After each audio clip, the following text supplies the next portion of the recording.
Take a look at this beautiful thing right here. I am Alex Thorne, and this is Thorne Tech, and I'm here to bring you the Hyperkin SmartBoy review. So, I've already got Donkey Kong Land installed on here, but when I tell you that I first saw this in a store with the packaging, I was just smitten with it. I thought it was the most beautiful piece of hardware I've ever seen, and I had to get my hands on it. After ordering this, which I found out initially it was a April Fool's joke, I love the way it feels. I've never held an original Game Boy ever to this day, but I love the size of this. If there was a Switch or a current handheld that would have this thickness, that would be great because it actually works perfectly for my hands. My hand wouldn't cramp up as much as it does with the Switch. But back to the Hyperkin SmartBoy. As you can see, we've got your directional pad that actually feels amazing. This is probably one of the best directional pads I've felt since the Super Nintendo days. You've got your A and B button, your select, your start. You've got, and we're going to get into this later, but you've got triggers over here. And this is a very confusing product, and we'll get into why. Emulators are kind of a pain. So I'll tell you what I use right now, and it's an app called Pizza Boy. And it looks really, really cool, right? You see, you see the resemblance, it looks great. And on this you can play Game Boy Advance games. And I thought that the Hyperkin could also play Game Boy Advance games. It cannot. So that's the classic game. There's good feedback with Pizza Boy. There's a free version and I believe a $5 paid version. It's well worth it. So I wanted to use this with this controller here. I figured if I just plop my game in here, my system, I'll be able to play. But no, immediately that happens. And before you get to this point, if I go run launch software, see, that seems easy, right? You don't understand how long it took me to get to this so-called easy point. So, I'm not saying I have anything against these games at all. Let's lower this a little bit. I'm not saying I have anything at all against these Game Boy Color games. Okay? But I don't have a collection of Game Boy Color or Game Boy games laying around. If I did, I would hunt down the Game Boy Color and or Game Boy system. Okay? But as you see me playing here, I mean, it's solid. There's nothing, wrong with this emulation. It's the process that it took to get here. This is another issue. If I go up here, there are more options below this that I can't get to. I don't know what that says. I don't know where I'm at because the screen is cut off and this wasn't formatted, even though this is their app called SmartBoy. They did not format it to pop up higher. So if you go to settings, and unless I'm missing something, if you have this and you've got a better experience than I do, let me know. But again, there's options here. You see how it ends there? Great. Why couldn't that happen with the other ones? I did not realize that this only played Game Boy and Game Boy Color games. If it played Game Boy Advance games, I think I would be a little bit happier than I am with it now. In this case, I want you to see something. I can't go back. I can only go back because of Android navigation. Now, if you don't have touchscreen navigation on, where you can do that, guess what? You're not going back. You're faced with having to take the game out, having to take the system out. So this was not, you have to be on Android 10 and have touch controls enabled or swipes, enable swipes to get this done. It took a long time for me to get to this point because it was so increasingly frustrating. And those of you who have set this up for the first time previously know exactly what I'm talking about. So anyways, I keep dying. You see those are the graphics of the Game Boy Color. Not very colorful. All it did with that was add this kind of green texture to everything, which is odd to me because when you go back and you saw that initial screen for this, it was full of color, but the game itself is very muddy looking. What I'm going to do here is I'm going to take this out. As you can see, you're still able to play like an emulator. So you would think, let's go to SmartBoy. You would think that you'd be able to play standard emulators with this and get away. So we've uninstalled it. All right. So this is what you're going to see when you first purchase or get a Hyperkin.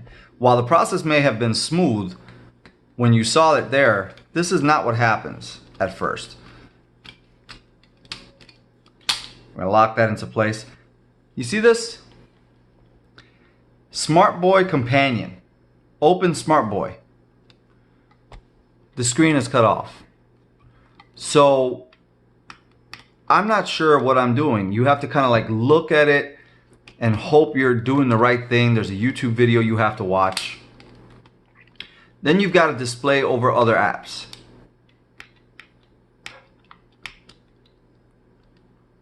Okay. Now, you put in your cartridge if you have one. All right, so it keeps stopping. So now we've got something else. Does it have access to folders? All right. So nothing here. Now what? Oh, okay, so let's take it out again and put it back in.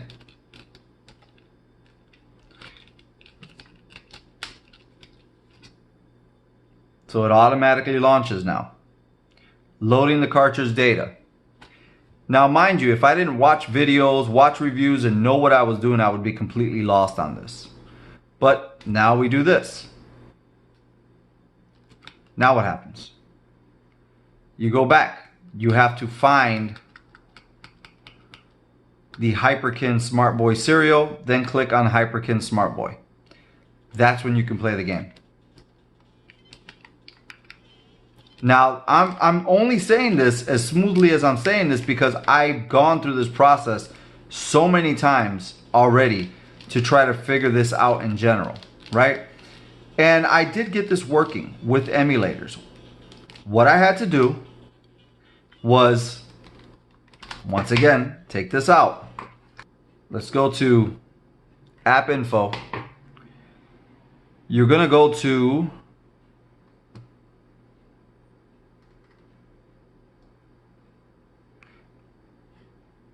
Clear Defaults. That way you can just use this as is. So hopefully right now it doesn't open. So allow SmartBoy Companion to access. Just no.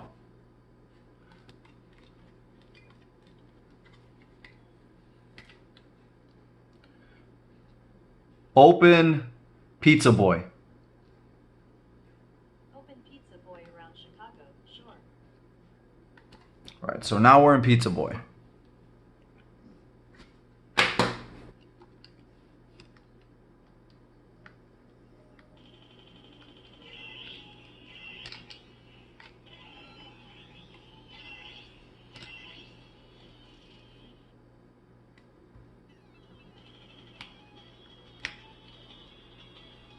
For whatever reason, we get nothing working here.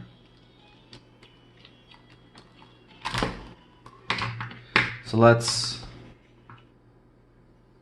go into advanced. So you see all of these extra things we've got to do here? None of this makes sense. Let's go joypad. Let's plug this guy back in now that we're on this screen. No. So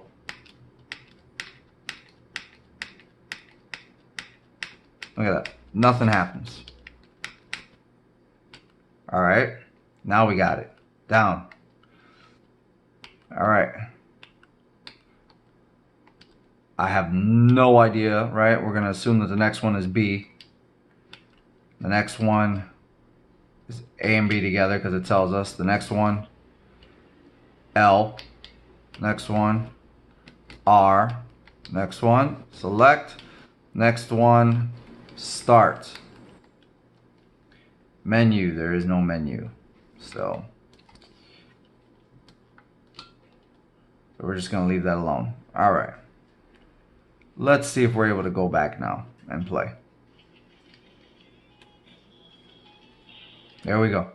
Now I'm able to play it once I button mapped it out.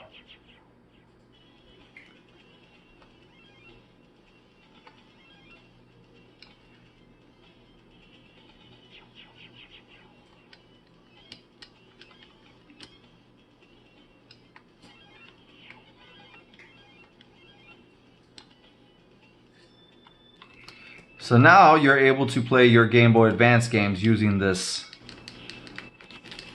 controller. And this does feel good. The initial purpose for this was to only play Game Boy Color and Game Boy games.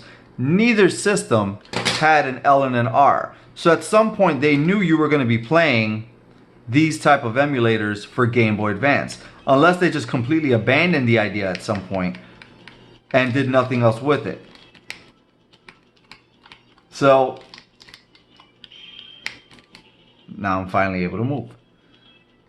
I think if you're willing to go around several loopholes, and believe me, that is not the last time you actually have to set something like that up.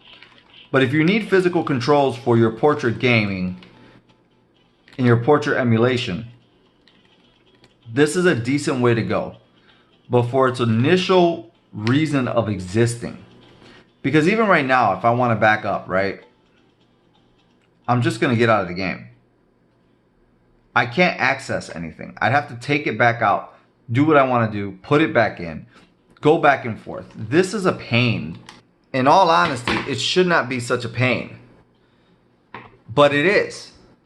And unfortunately, that's going to make me say, outside of if you have a Game Boy Color and Game Boy collection of games laying around somewhere, then this might be a good option if you want to use your phone.